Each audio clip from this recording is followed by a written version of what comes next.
राजा देवोदास, आप स्वयं को प्रभावित होने से नहीं रोक पाएंगे। आपने पिताश्री को काशी से दूर कर माँ को कितनी पीड़ा पहुँचाई है। इस भूल का आभास आपको अब होगा जब मैं आपको माँ के 9 रूपों की संपूर्ण कथा सुनाऊंगा।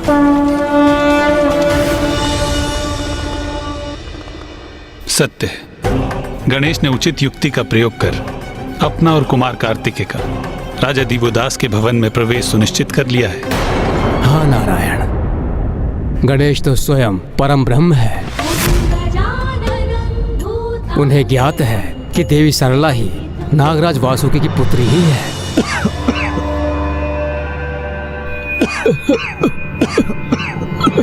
नारायण, गणेश जी और कुमार कार्तिकेय राजा दिवोदास के भवन में पहुंच तो गए, किंतु वो नवरात्रि के व्रत के लिए उन्हें सहमत कैसे कर पाएंगे?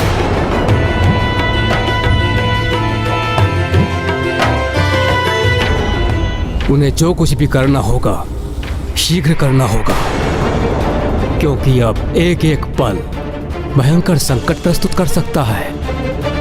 वेद में ही ज्ञान का संचय है, और जब संसार से ज्ञान ही लुप्त हो जाए तो अज्ञानता का प्रसार होता है, और ऐसी अवस्था में पृथ्वीवासी 6 पाप लोभ, मोह, माया, काम, क्रोध और अहंकार के वश में आ जाते हैं।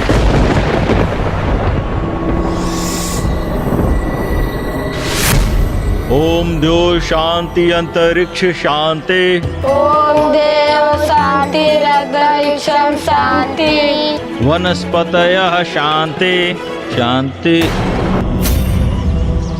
शांति वन। ये क्या? जिस श्लोक को मैं वर्षों से उच्चारित करता हूँ वो मेरे स्मरण से अकस्मात लुप्त कैसे हो गया? अब तो यही आशा है कि गणेश कोई युक्ति लगाकर राजा दिवोदास को व्रत के लिए मना ले, क्योंकि नवरात्रि की तिथियां तो कल से ही आरंभ है। अर्थात गणेश के पास केवल आज रात्रि का ही समय शेष है, क्योंकि व्रत और पूजन उचित समय पर उचित विधि विधान से ही होना चाहिए, अन्यथा उसका कोई सुफल प्राप्त नहीं होगा।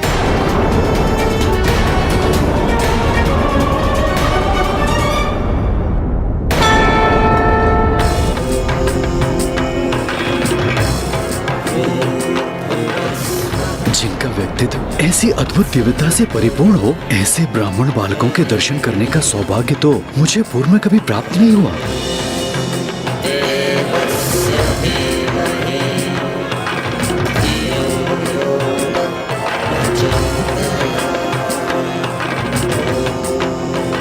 स्वामी, मेरे इन दोनों विलक्षण ब्राह्मण बालकों से संयोगवश माँ गंगा घाट पर भेंट हुई। दोनों अत्यंत ही विद्वान हैं और आज ही यात्रा करते करते काशी में प्रवेश किया है इन्होंने। विप्रगण, हमें अपना परिचय देने की कृपा करें। प्रणाम महाराज दिवोदास, मेरा नाम गुणेश है। और मैं इनका अग्रज कृतेश हूँ। आपका हमारी काशी नगरी में और मेरे राजभवन में स्वागत है।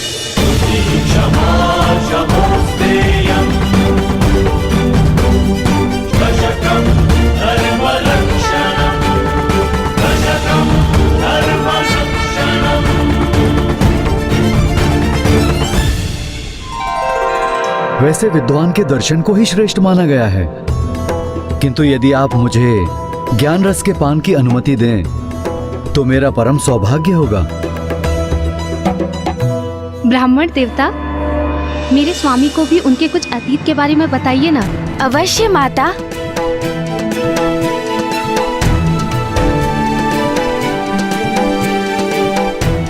क्षमा कीजिएगा, जो घटना घटित हो चुकी है उसकी चर्चा तो अनेक ज्योतिषी कर लेते हैं, उसका उल्लेख करने से क्या लाभ? यदि कुछ बता सकते हैं तो भविष्य के विषय में बताइए कि मेरे भविष्य में क्या घटित होगा।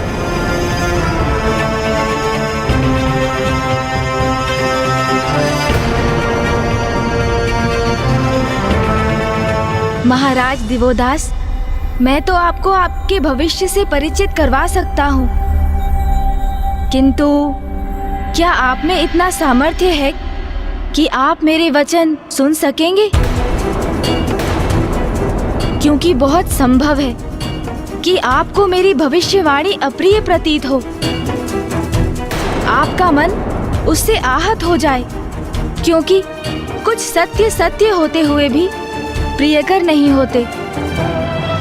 ब्राह्मण देवता, मैं सदैव धर्म का पालन करता हूँ, और जो धर्मनिष्ठ होते हैं उनकी तो सत्य में भी अपार निष्ठा होती है। इसलिए जो कहना चाहते हैं निसंकोच कहें। एक बार पुनः विचार कर लीजिए महाराज। मैं आपसे पुनः निवेदन कर रहा हूँ, आप जो कहना चाहते हैं निसंकोच होकर कहें।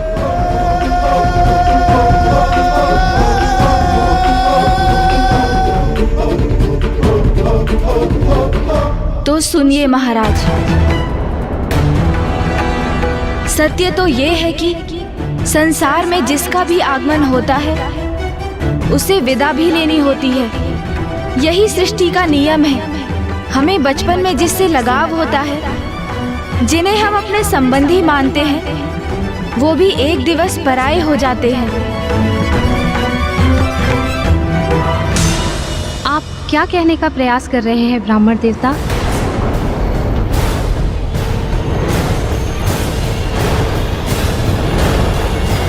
यही कि आपके जीवन में बहुत अल्प समय शेष है महाराज देवोदास।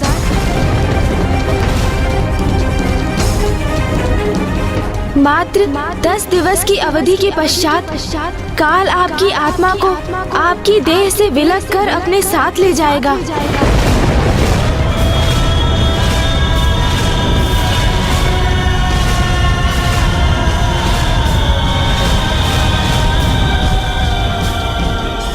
नारायण, ये प्रथम पूज्य गणेश जी ने ये कैसी घोषणा कर दी?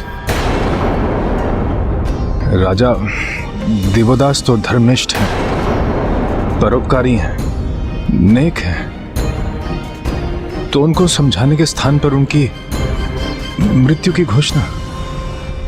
प्रथम पूज्य गणेश जी कुछ भी अनुचित नहीं कर सकते, किंतु एक धर्मनिष्ठ राजा के लिए उन्होंने ऐसे अहित का शब्द कैसे कह दिया?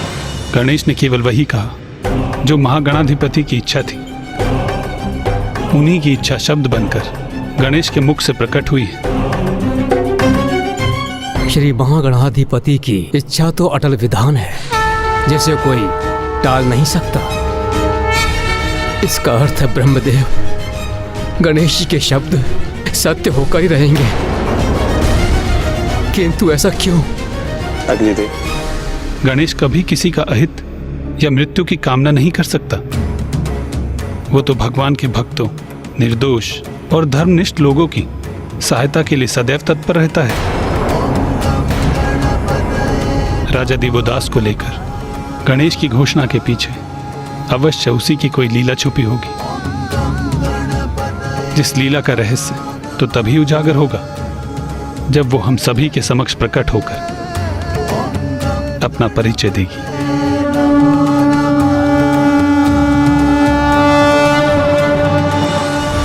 बस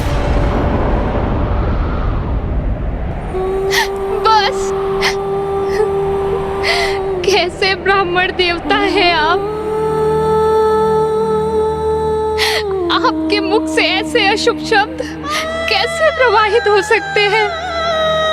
मैंने आपको अतिथि रूप में स्वीकार कर अपने निवास में आमंत्रित किया। मेरे स्वामी और मैंने आपका आदर और सत्कार किया, और आप मेरे ही सुहाग के उजड़ने की भविष्यवाणी कर रहे हैं।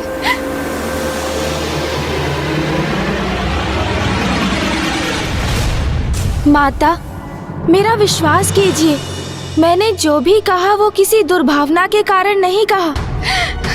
मैं तो मात्र ज्योतिष विद्या का ज्ञानी एक ब्राह्मण हूँ, और मेरी विद्या ने मुझे यही कहने के लिए प्रेरित किया।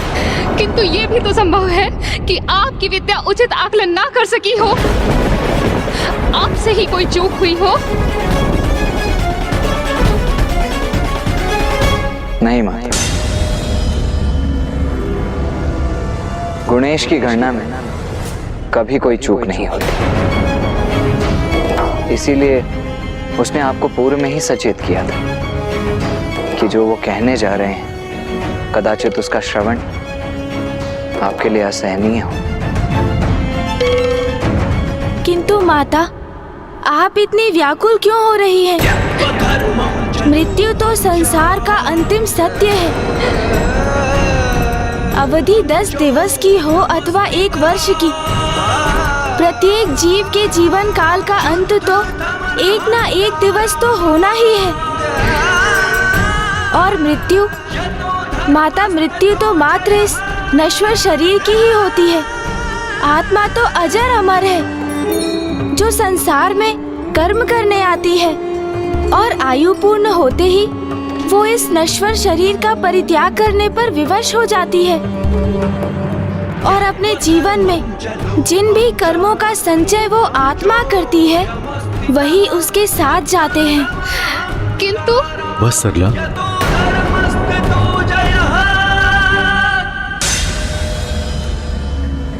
ब्राह्मण देव, मैं आपकी भविष्यवाणी सादर नकारता हूं।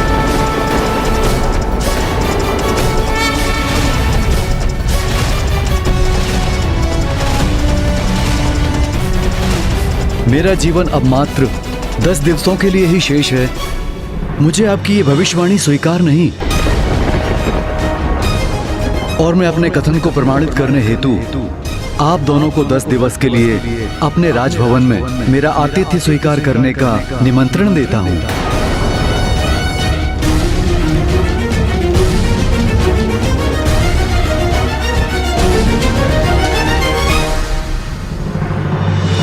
मुझे क्षमा करें राजन, किंतु हम आपका निमंत्रण स्वीकार नहीं कर सकते।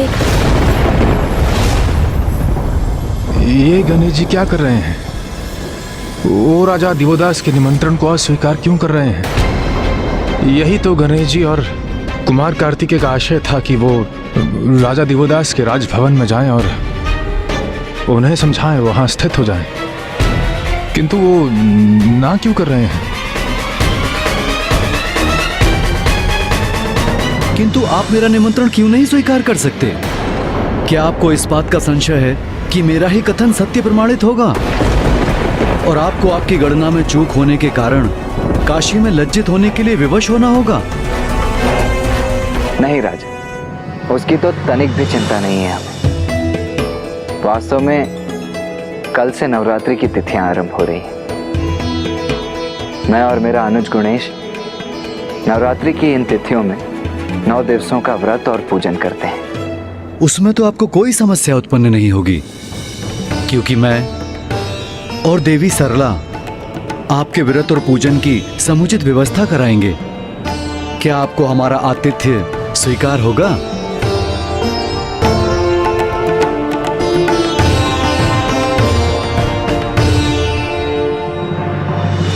नहीं राजन, हमें तब भी आपका निमंत्रण अस्वीकार ही करना होगा। हम यहाँ पर व्रत और पूजन नहीं कर सकते।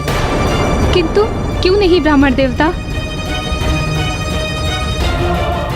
आप यहाँ पूजन क्यों नहीं करेंगे?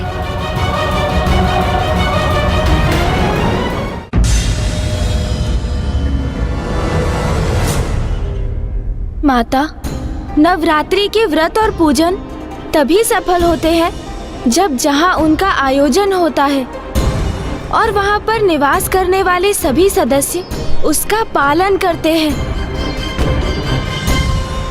मैं और भैया यहाँ तभी रह सकते हैं जब आप और माता भी इस व्रत और पूजन में सम्मिलित हों।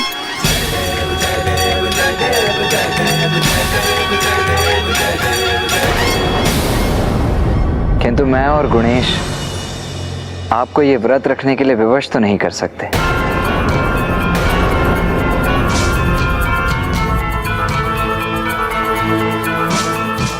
इसीलिए इस अवधि में हम यहाँ नहीं रुक सकते। आप हमें आज्ञा दीजिए। रुकिए ब्राह्मण देवता,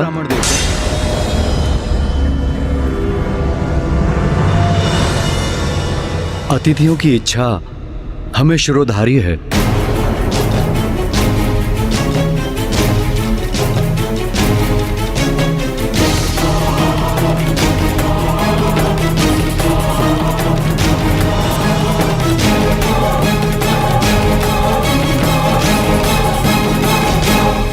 इसलिए मैं और मेरी पत्नी सरला भी आपके साथ नवरात्रि व्रत और पूजन पूर्ण विधि विधान से करेंगे। ये तो अति उत्तम होगा।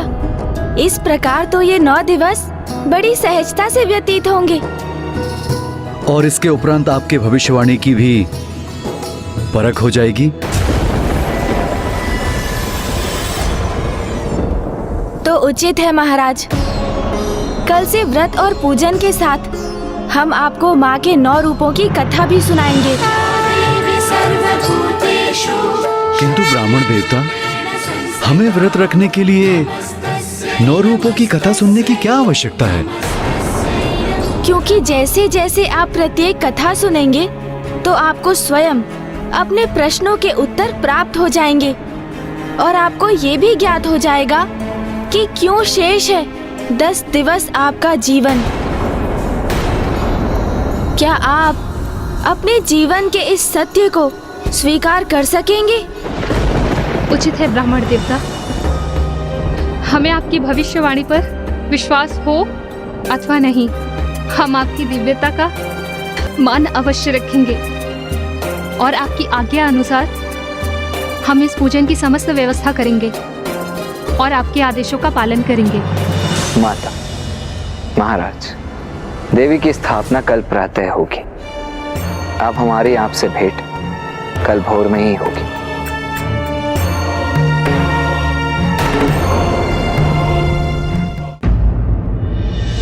अद्भुत है गणेश जी, विलक्षण है उनकी बुद्धि और युक्ति। ये तो हम ही हैं जो उन्हें समझने में असमर्थ थे। गणेश जी को राजा देवदास को विवश करने की कोई आवश्यकता ही नहीं पड़ी।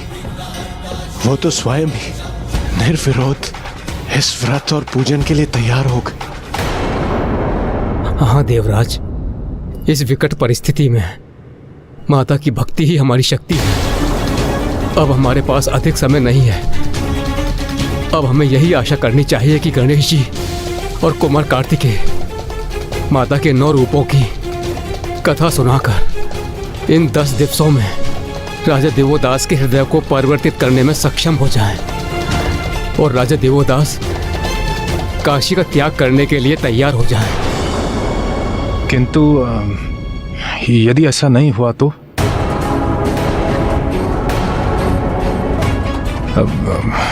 यदि दुर्गमासुर और भी कोई नीचता कर गया तो?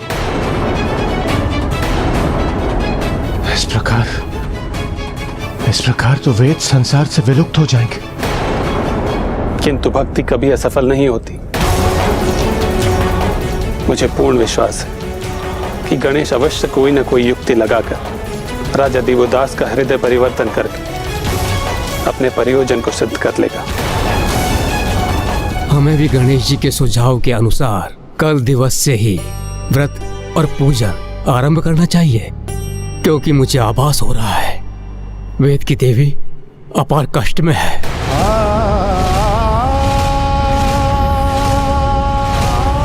हे माता, रक्षा करें। और उनकी पीड़ा में निरंतर वृद्धि हो रही है। तुम्हारी अज्ञानता ही तुम्हारे विनाश का कारण बनेगी दुर्गमासुर।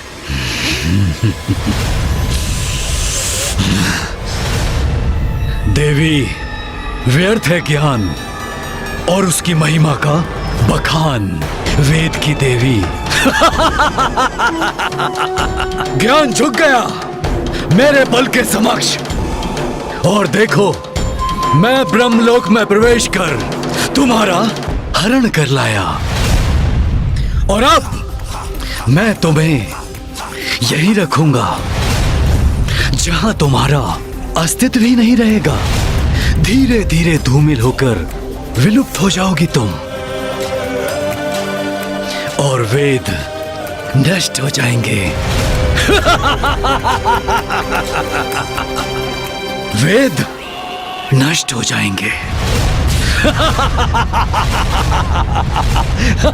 मूर्ख असुर, यदि वेद नहीं रहे तो संसार से ज्ञान विलुप्त हो जाएगा। ज्ञान ही तो मिटाना है मुझे, जहां अज्ञान का प्रभाव हो। ऐसा संसार चाहिए मुझे, क्योंकि अज्ञानी जीवों पर शासन करना अत्यंत सरल होता है। इतना भी नहीं जानती ज्ञान के भंडार की देवी, वेद की देवी।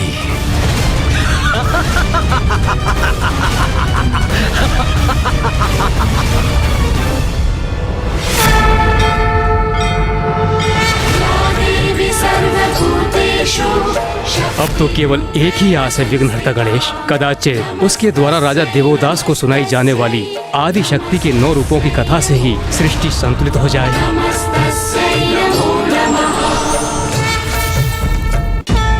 देवोदास जी, माता, अब हम माता नव दुर्गा का पूजन आरंभ करेंगे। सर्वप्रथम हम कलश की स्थापना करेंगे।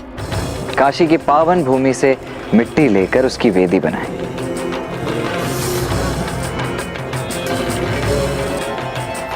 और उसमें जौ रोप कर उस पर स्वर्ण, तांबे अथवा मिट्टी का ही कलश स्थापित करें।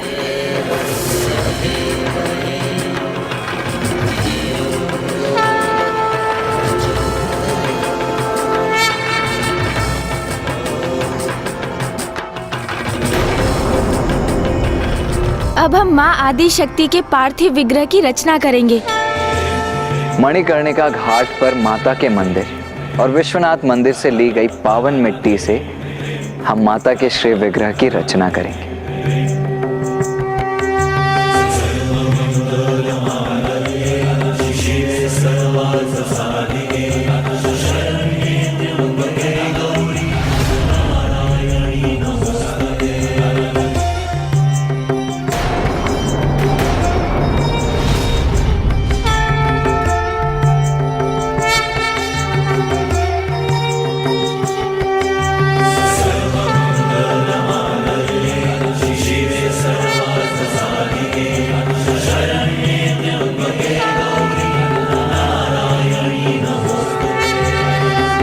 अब अन्य सभी तैयारियां होने के पश्चात हम सर्वप्रथम प्रथम पूज्य गणेश जी की पूजा करेंगे।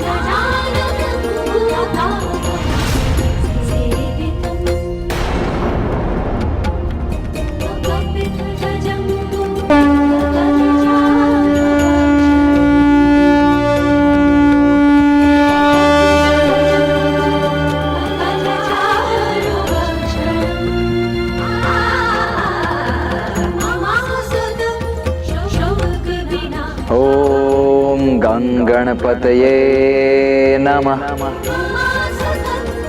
ओम गणपतये नमः। ओम गणपतये नमः। ओम गणपतये नमः। ओम गणपतये नमः।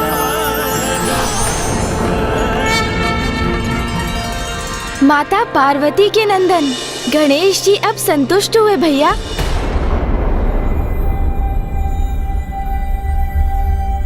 गणेश जी संतुष्ट हो गए? ये आपको कैसे ज्ञात हुआ? बस ज्ञात हो गया मुझे। माता के साथ नवग्रह और षोडश मातृकाओं की भी पूजा की जाती है, किंतु सर्वप्रथम माता आदि शक्ति की स्वरूप माने जाने वाली कुमारी कन्याओं का भी पूजन अनिवार्य है। ये कन्याएं 4 वर्ष की आयु से लेकर 10 वर्ष की आयु की होनी चाहिए, क्योंकि ये मान्यता है इसी आयु की कन्याओं में शक्ति रूपिणी माता आदि शक्ति का वास होता है। तो क्या हम कन्याओं का पूजन करेंगे? हाँ महाराज, इन 9 तिथियों में प्रत्येक तिथि पर हम एक कन्या का पूजन करेंगे। ये तो अति उत्तम है, क्योंकि नारी ही समाज की शक्ति का आधार है।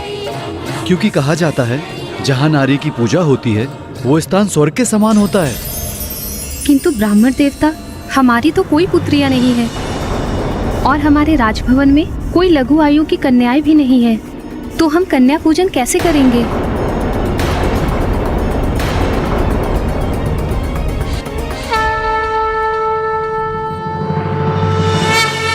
माता, हमें आशीर्वाद दीजिए कि हम नवरात्रि की प्रथम तिथि पर किशोरी पूजन करने में समर्थ हों। अवश्य पुत्र।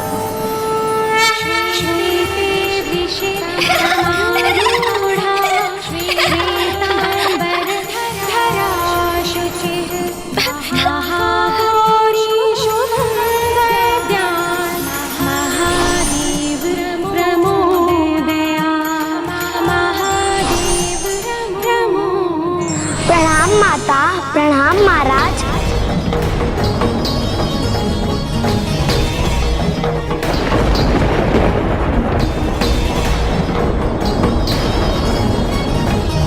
प्रणाम ब्राह्मण देवगण।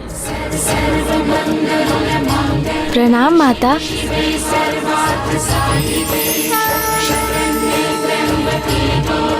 प्रणाम माँ। ये बालिका स्वयं यहाँ कैसे पहुँच गई? इसे कैसे ज्ञात हुआ? बस मुझे ज्ञात हो गया। यही तो माता की लीला है। उन्होंने अपने पूजन के लिए स्वयं ही सारी व्यवस्था कर ली। अब कौमारी पूजन आरंभ करने का समय आ गया है।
धन्यवाद माता।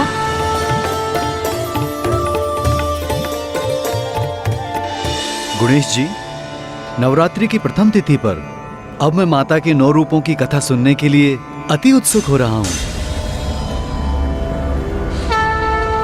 तो सुनिए राजा देवोदास, नवरात्रि में माता के 9 रूपों की उपासना की जाती है। प्रत्येक दिवस माँ की ही एक स्वरूप की पूजा की जाती है, जिन्हें हम माँ शैलपुत्री, ब्रह्मचारिणी, चंद्रघंटा, कुष्मांडा, स्कंद माता, कात्यायनी, कालरात्रि, महागौरी और सिद्धिदात्री के नामों से जानते हैं।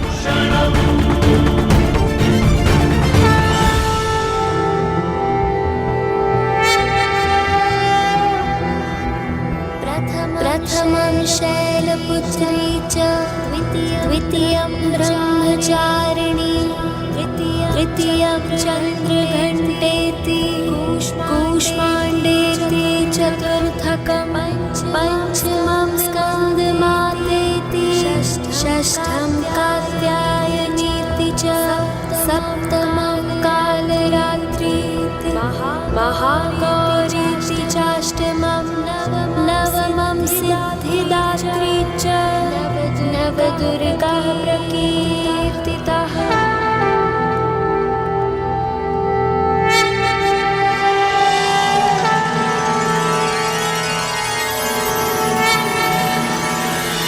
आज नवरात्रि के प्रथम दिवस पर हम माँ के शैलपुत्री स्वरूप का पूजन करेंगे और उनकी कथा भी सुनेंगे।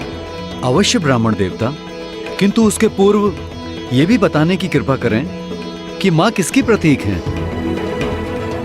अति उत्तम प्रश्न किया है आपने महाराज दिवोदास। माँ तो वो शक्ति है, प्रकृति है, जिन्होंने महादेव के संयोग से इस संसार को जन्म दिया है।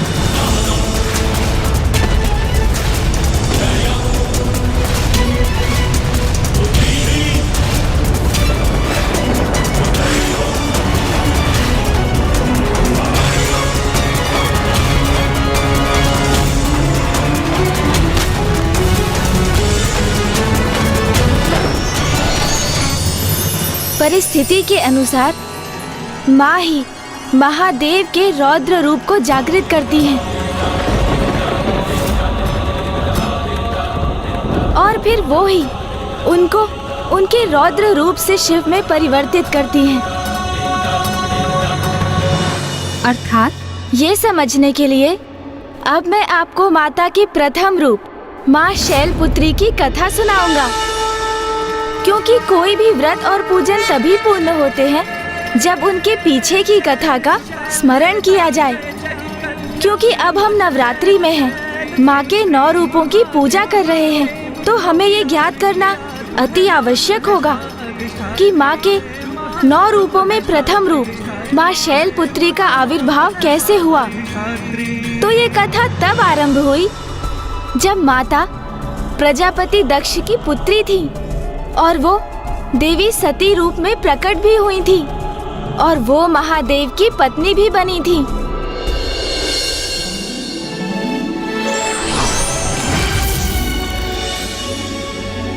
प्रणाम ब्रह्मदेव।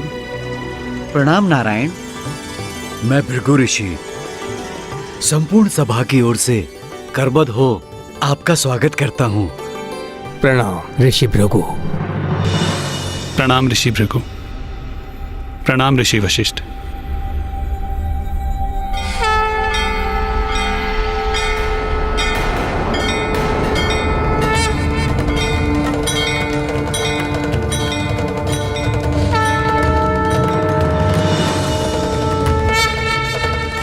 मैं तो मना रहा था कि महादेव यहाँ ना आए, किंतु उसके विपरीत हो गया।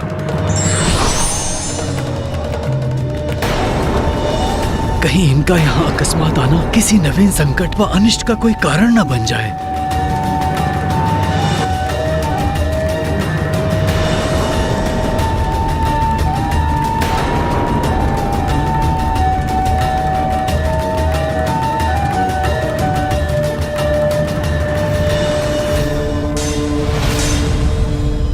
महादेव के साक्षात दर्शन पाकर हम तो धन्य हो गए। ऋषि वशिष्ठ, आपने हमें इस विशिष्ट ज्ञान सभा में आमंत्रित किया, ये तो हमारे लिए बहुत सम्मान की बात है।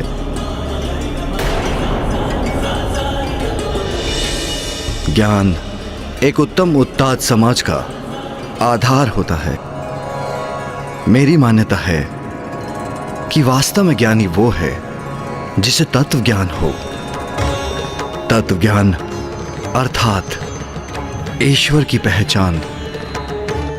ये तो हमारे वेद शास्त्रों में भी लिखा गया है कि तत्व ज्ञान होने पर कि योगी को आत्मबोध होता है, जिसके परिणाम स्वरूप वो परमात्मा से एकीकार होता है।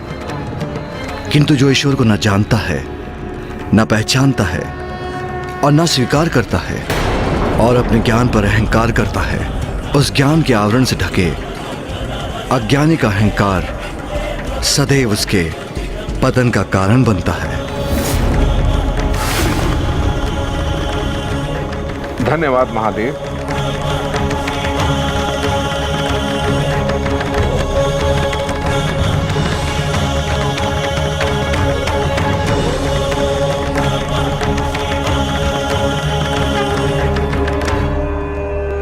महादेव ने आज की सभा का विषय तो निर्धारित कर ही दिया है और वो है तत्व ज्ञान। ब्रह्मदेव, आप भी इस पे प्रकाश डालने की कृपा करें। प्रजापति दक्ष, जिन्हें ब्रह्मदेव ने ब्रह्मांड के अधिपति के पद पर स्थापित किया है, पधार रहे हैं।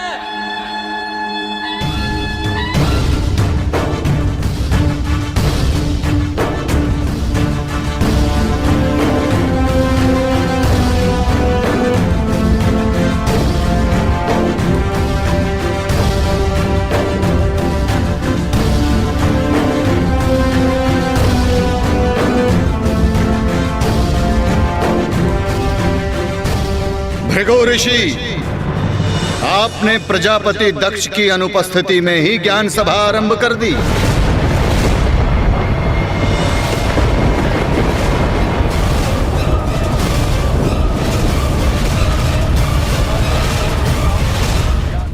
कदाचित भूलवश आपने मुझे इस ज्ञान सभा में आमंत्रित कर दिया, जहां मुझे नहीं आना चाहिए था ऋषिवर। ये क्या कह रहे हैं प्रजापति दक्ष? उचित ही कह रहा हूं ऋषिवर। जहां अघोरी और गण उपस्थित हों, वहां ज्ञान साधना कैसी है? ये आप क्या कह रहे हैं प्रजापति दक्ष? महादेव तो ज्ञान और प्रकाश की प्रकाष्ठा है। अच्छा ऋषि वशिष्ठ, यदि ये इतने ही बड़े ज्ञानी हैं, तो इन्हें यह भी ज्ञात होना चाहिए कि जब प्रजापति दक्ष ने यहाँ प्रवेश किया, तो इन्हें खड़े होकर उनका अभिनंदन करना चाहिए, परंतु ये अपने स्थान से खड़े भी नहीं हुए।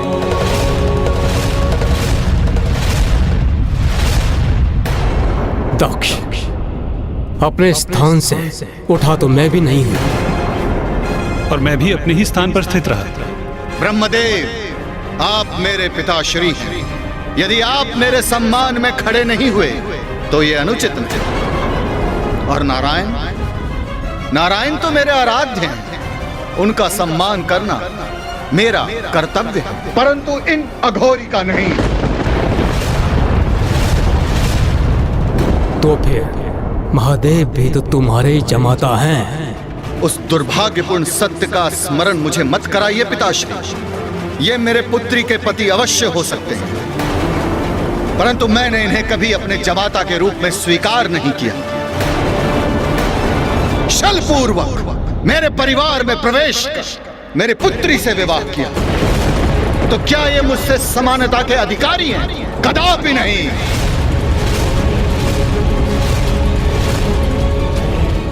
इस सभा में सम्मानित अतिथियों ने, ब्राह्मणों ने, देवताओं ने, ऋषि मुनियों ने मस्तक झुकाकर मेरा अभिनंदन किया, परंतु ये भूतों, पिशाचों और प्रेतों से घिरे रहने वाला अपने स्थान पर स्थित रहा।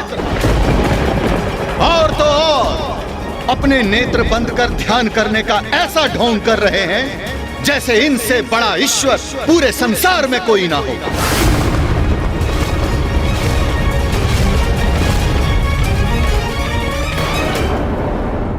ए अघोरी, अपने नेत्र खोलिए, उठिए और मुझे प्रणाम कीजिए।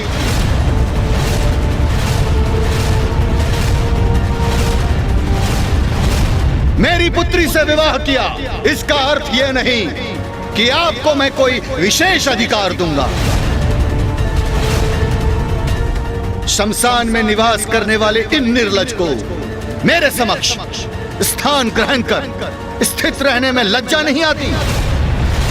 प्रजापति होने के नाते मुझे इन्हें इनकी इस उदंडता का दंड तो अवश्य देना होगा।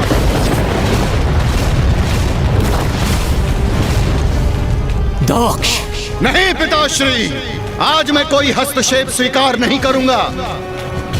आज इन्होंने अपनी उदंडता से मेरा ही नहीं, पूरे धर्म का अपमान किया है।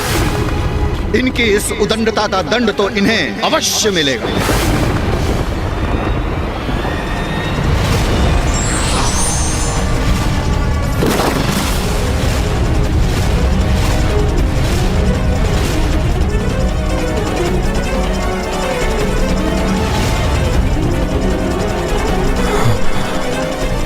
ये श्राप के भागी हैं। मैं इन कुलहीन, कुसंस्कारी, दुष्ट प्रवृत्तिधारी, शमशान में निवास करने वाले को श्राप देता हूँ, श्राप देता हूँ। देवताओं के साथ प्राप्त होने वाले यज्ञ के भविष्य के भाग से भी ये वंचित रहेंगे। प्राप्त होने वाले यज्ञ के भविष्य के भाग से भी ये वंचित रहेंगे।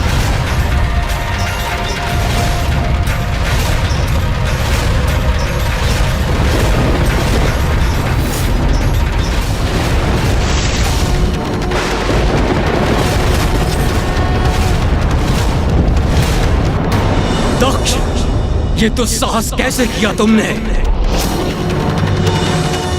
अनर्थ, घोर अनर्थ किया है तुमने। कैसे मूर्ख हैं आप, जो समस्त वेदों के आधार हैं, आप उन्हें यज्ञ के फल से वंचित करेंगे जिनके स्मरण मात्र से सभी यज्ञ सफल हो जाते हैं और सभी तीर्थ स्थान पवित्र हो जाते हैं।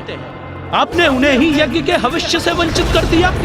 उद्दंडता की पराकाष्ठा तो आपने की है प्रजापति दक्ष।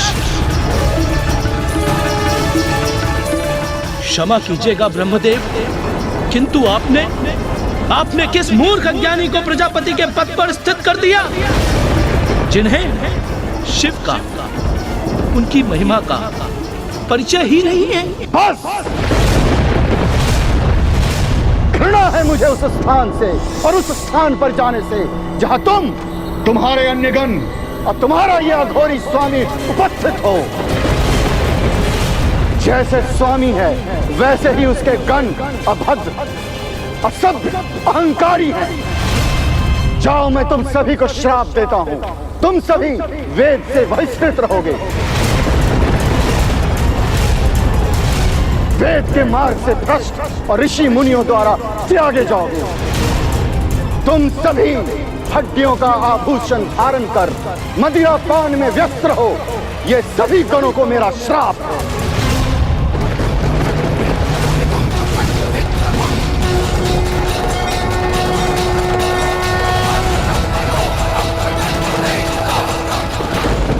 ये तीव्र वायु प्रवाह, ये प्रचंड ध्वनि, ऐसा अंधकार, ये सब क्या हो रहा है?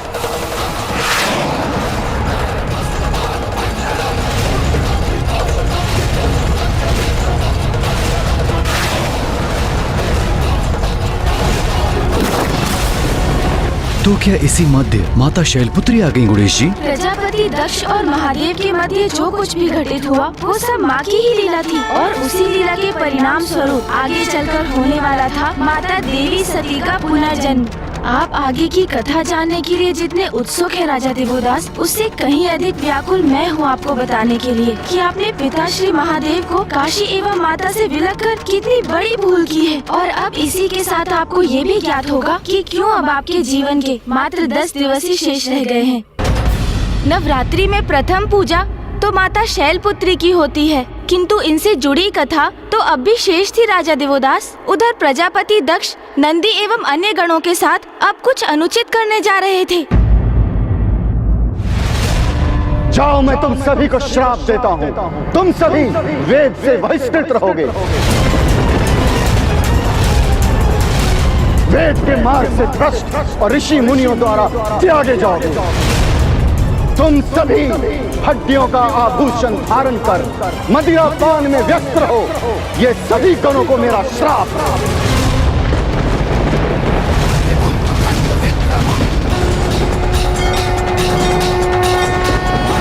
ये तीव्र वायु प्रवाह, ये प्रचंड ध्वनि, ऐसा अंधकार, ये सब क्या हो रहा है?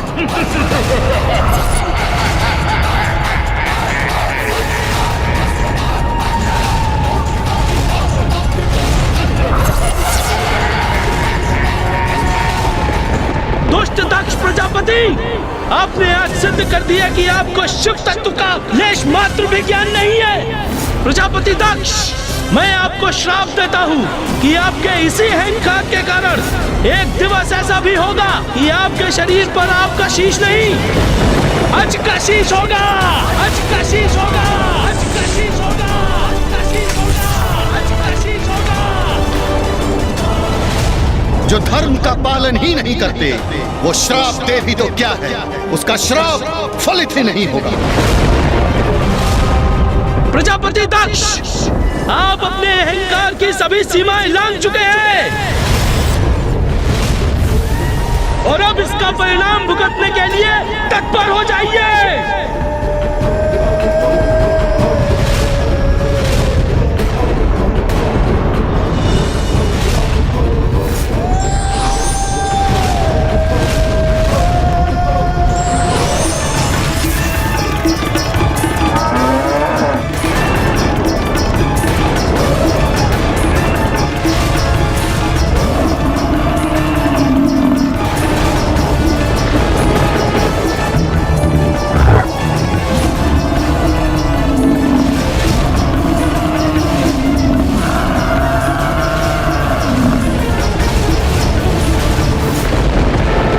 नंदी नंदी नंदी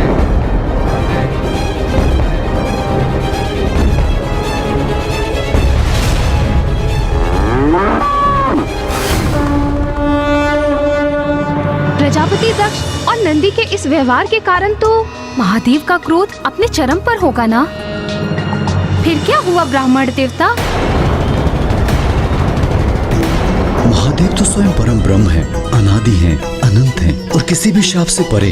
इसलिए जो उनका है, कोई शाप देकर उस वस्तु आदि से उन्हें कैसे वंचित कर सकता है? आपके इन्हीं प्रश्नों का उत्तर देने के लिए ही तो हम यहाँ आए हैं महाराज दिवोदास। सत्य तो ये है कि आपको पिताश्री की महिमा और उनके विषय में सब कुछ ज्ञात होते हुए भी आपने उन्हें उनकी काशी और हमारी माता से दूर कर दिया। माता, यही तो विडंबना है कि कभी कभी ऐसे महाज्ञानी व्यक्ति भी भूल कर बैठते हैं, जैसे दक्ष प्रजापति ने की। स्वयं परम ज्ञानी होते हुए भी दंभ और अहंकार के मद में उन्हें सर्वोच्च होने की भ्रांति हो गई थी और उन्होंने तो ये भी मान लिया था कि वो तो ईश्वर से भी ऊंचे पद पर स्थापित है। और इसी भ्रम के कारण एक ऐसी घटना घटित हुई जिसका बहुत भीषण परिणाम हुआ।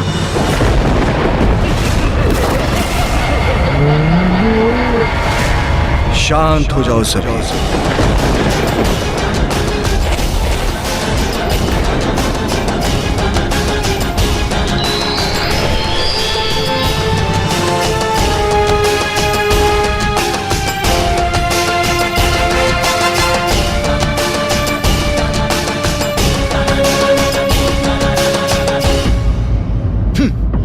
मुझे आतंकित करेंगे इन अघोरी के गण।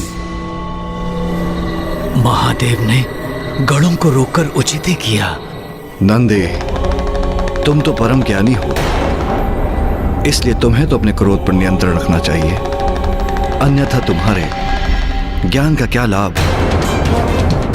प्रभु, प्रजापति दक्ष अपनी सभी सीमाएं लांघ चुके थे,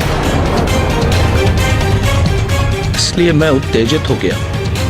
इन्होंने तो इतना दुस्साहस कर दिया कि आपको भी है। उन्होंने मुझे श्राप दिया। मैं इन कुलहीन, कुसंस्कारी, दुष्ट प्रवृत्तिधारी, शमशान में निवास करने वाले को श्राप देता हूँ। नंदी, तुम ये कैसे भूल गए कि कोई मुझे श्राप नहीं दे सकता? तुम कैसे भूल गए कि मैं ही यज्ञ हूं, मैं ही यज्ञ कर्म हूं और यज्ञ के सभी साधन भी मैं हूं।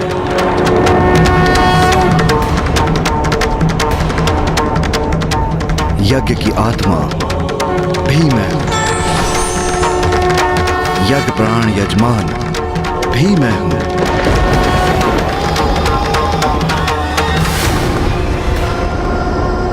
और जो यज्ञ से बहिष्कृत हैं, वो भी मैं हूं।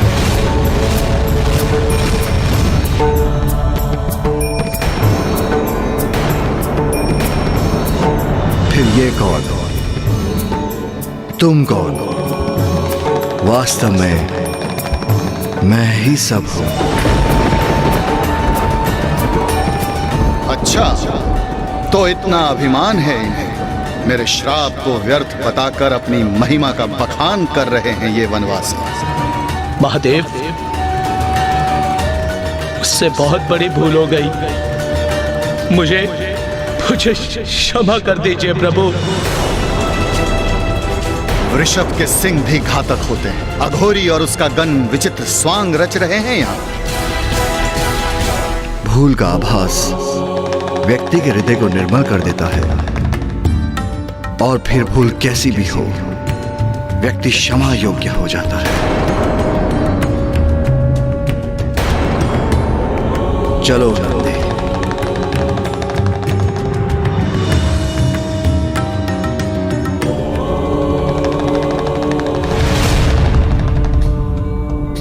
अद्भुत! महादेव ने क्रोधित हुए बिना संसार का सबसे गुण रहस्य इतने सरल शब्दों में समझा दिया। तो क्या प्रजापति दक्ष उनके संदेश को समझ सके? नहीं माता, कुछ नहीं समझे। क्योंकि प्रजापति दक्ष तो अहंकार में इतने डूबे थे कि वो तो महादेव के समझाने के बाद भी नहीं समझ सके कि महादेव तो परम ब्रह्म है। वो तो मात्र उन्हें अपना जामाता मान बैठे थे, जिनसे वो अत्यंत क्रोधित थे और अपने शाप को सत्य में परिवर्तित करने हेतु उन्होंने एक महायज्ञ का आयोजन किया, जिसमें समस्त देवता ब्रह्मदेव और नारायण आमंत्रित थे। किंतु उन्होंने अपनी पुत्री देवी सती और उनके पति देव महादेव को निमंत्रण नहीं भेजा। किंतु महादेव के मना करने पर भी माता सती अपने पिता दक्ष प्रजापति के यज्ञ में प्रस्तुत हो गईं। और वहां जाकर उन्होंने देखा कि वहां महादेव के लिए तो कोई स्थान ही नहीं था। और जब उन्होंने अपने पिता से इस पर प्रश्न किया तो प्रजापति दक्ष ने महादेव का घोर अपमान किया। जिसे सदैव भूत प्रेत पिशाचों से घिरे रहना प्रिय हो, वो मंगलकारी कैसे हो सकता है? अरे वो तो अमंगलकारी है, वो अकुलिन उदंड है, जिसे स्वच्छता का रत्ती भर भी ज्ञान नहीं। तुम मुझे उसे इस महायज्ञ में आमंत्रित करने के लिए कह रही हो। अरे उसे इस महायज्ञ में तो क्या, मैं किसी यज्ञ में आमंत्रित नहीं करूंगा। माता उस यज्ञ में गई ही क्यों जहाँ वो आमंत्रित ही नहीं थी? माता, यही तो प्रभु की महालीला है। नंदी जी ने जो शाप प्रजापति दक्ष को दिया था, उसे तो पूर्ण होना ही था ना। मैं आपको श्राप देता हूँ कि आपके इसी अहंकार के कारण एक दिवस ऐसा भी होगा कि आपके शरीर पर आपका शीश नहीं, अज का शीश होगा। तो ये घटना उसी का निमित्त बनी। माता सती समझ चुकी थी कि एकमात्र प्रभु रौद्र रूप में ही दक्ष एवं उनके सहयोगियों का अहंकार मिटा सकते हैं। और महादेव का रुद्र रूप जागृत करने हेतु माता ने उसी महायज्ञ में स्वयं का दाह कर दिया। हे योगाग्नि, प्रकट हुई और अपने में समा के भस्म कर दीजिए मुझे।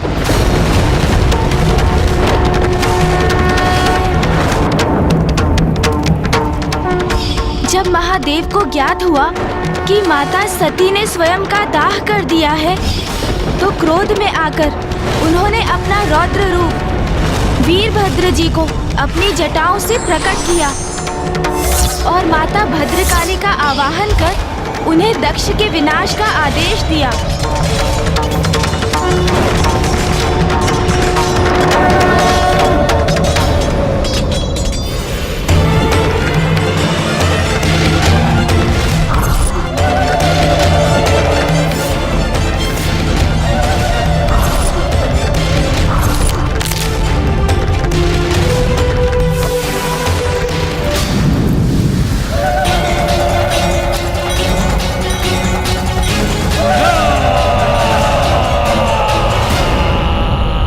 वहां अपनी संहार लीला के उपरांत वीरभद्र और माता भद्रकाली ने दक्ष प्रजापति के राजभवन से प्रस्थान कर दिया।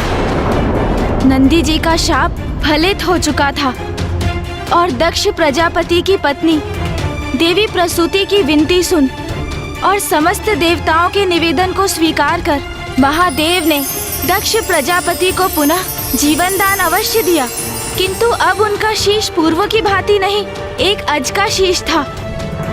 जहां एक और महादेव अपनी प्रिय देवी सती को खोकर शुद्ध और अशांत थे, वहीं दूसरी ओर वीरभद्र और माँ भद्रकाली अभी भी रोष से भरे आगे बढ़ते जा रहे थे। समय के साथ माँ भद्रकाली का क्रोध तो शांत हो गया, किंतु उन्हें आभास हुआ कि वीरभद्र अभी भी अत्यंत क्रुद्ध और रोष में थे, जिसके कारण सृष्टि में विनाश की स्थिति उत्पन्न हो चुकी थी। ये क्या, इनका क्रोध तो शांत ही नहीं हो रहा है। और इसी प्रकार आगे बढ़ते बढ़ते वीरभद्र जी और माता भद्रकाली गोदावरी नदी के तट तक पहुंच गए।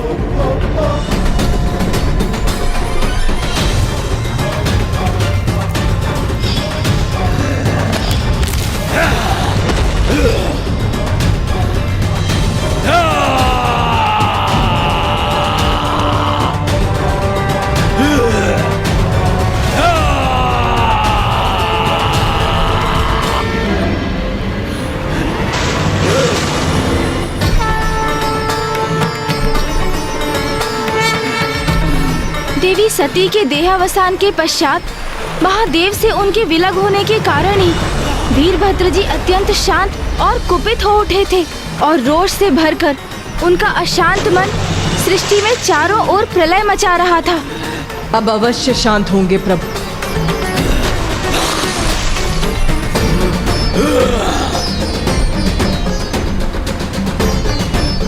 व्यर्थ है ये मेरा प्रयास। रक्त रंजित है मेरा तन, क्रोधित है मेरा मन, और वो ऐसे शांत नहीं होगा।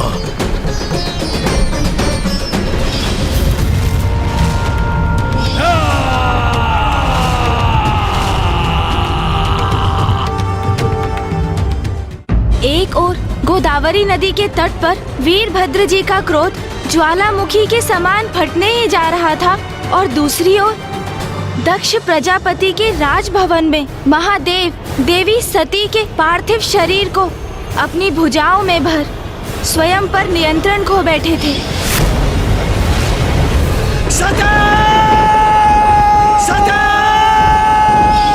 और उसके उपरांत आरंभ हुआ विनाश का तांडव।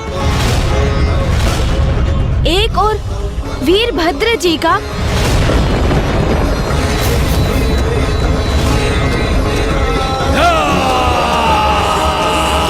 तो दूसरी ओर स्वयं महादेव का।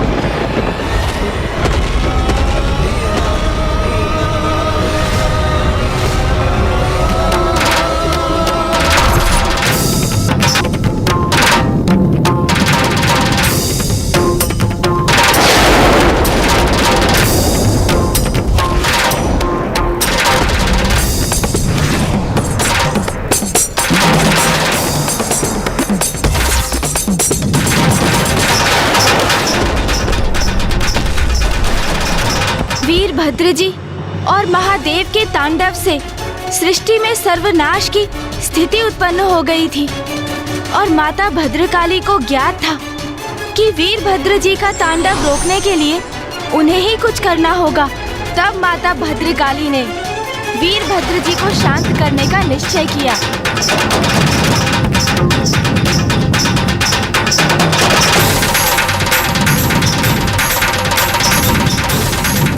प्रभु के आवेश से उत्पन्न ऊर्जा तो मुझे उन तक पहुंचने भी नहीं दे रही है और उन्हें तो जैसे मेरे होने का आभास भी नहीं। किंतु मुझे उन्हें शांत करना ही होगा, उन तक पहुंचना ही होगा मुझे।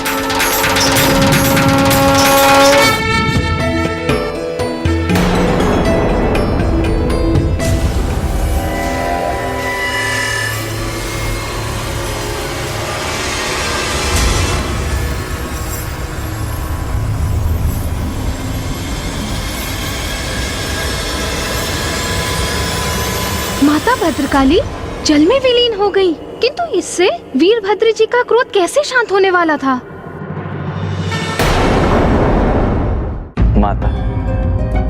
माता भद्रकाली जब पुनः जल से बाहर आई तो वो अपने मूल रूप से भिन्न रूप में थी। अर्थात ब्राह्मण देवता, क्या था उनका रूप?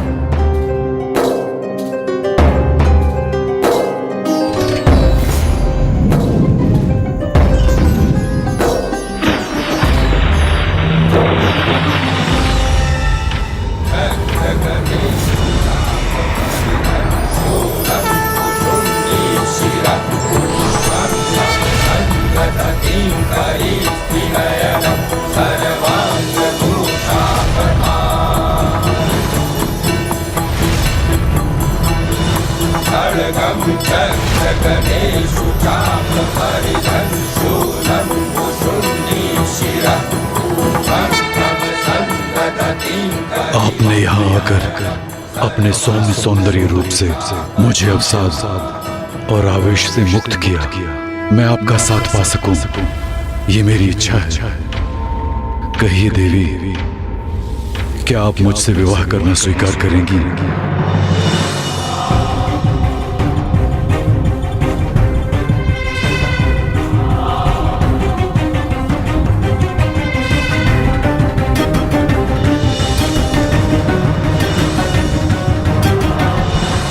नहीं।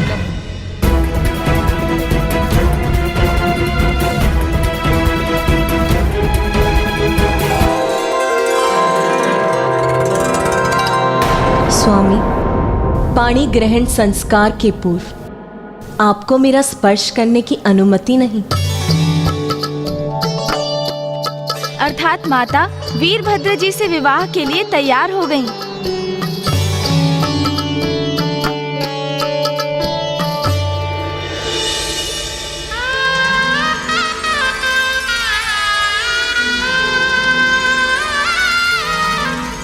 वीरभद्र जी और माता भद्रकाली जी का विवाह संपन्न हुआ और वो एक हुए।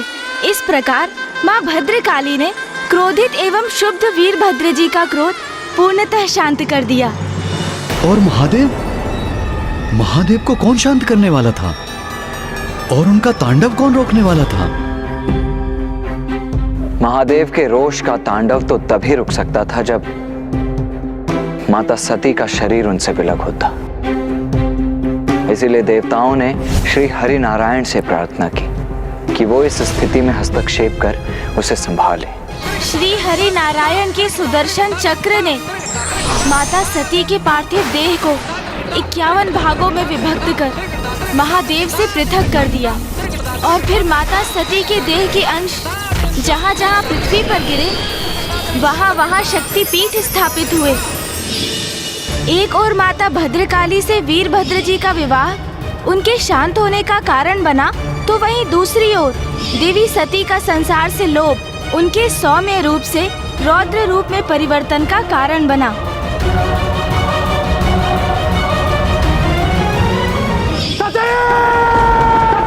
माता सती के देह से विलग हो जाने से भी महादेव सामान्य नहीं थे। वो तो संसार से विरक्त होकर गहन समाधि में प्रवेश कर चुके थे, जो सृष्टि के हित में नहीं था। क्योंकि संसार के हित के लिए महादेव और माता आदि शक्ति का एक साथ रहना तो अनिवार्य है, तभी सृष्टि का संतुलन स्थापित रहता है। महादेव और माता शक्ति विलग होते हैं तो संसार का ह्रास होने लगता है। महादेव और माता आदि शक्ति यदि विलग होते हैं तो पाप और बुराई अपने पैर पसारने लगते हैं।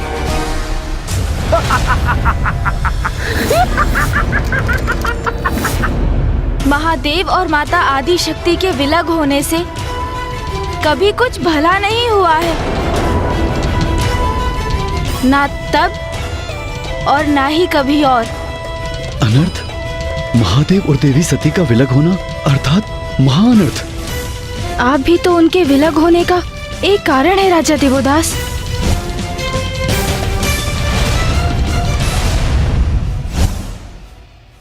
महादेव तो समाधि में चले गए थे, किंतु सती माता तो थी नहीं, तो महादेव को उनकी अवस्था से कौन निकालने वाला था? माता शैलपुत्री। माता कल्याणी, जय मां शैलपुत्री। महादेव को पूर्ण किया तूने, तू है मां अधिष्ठात्री।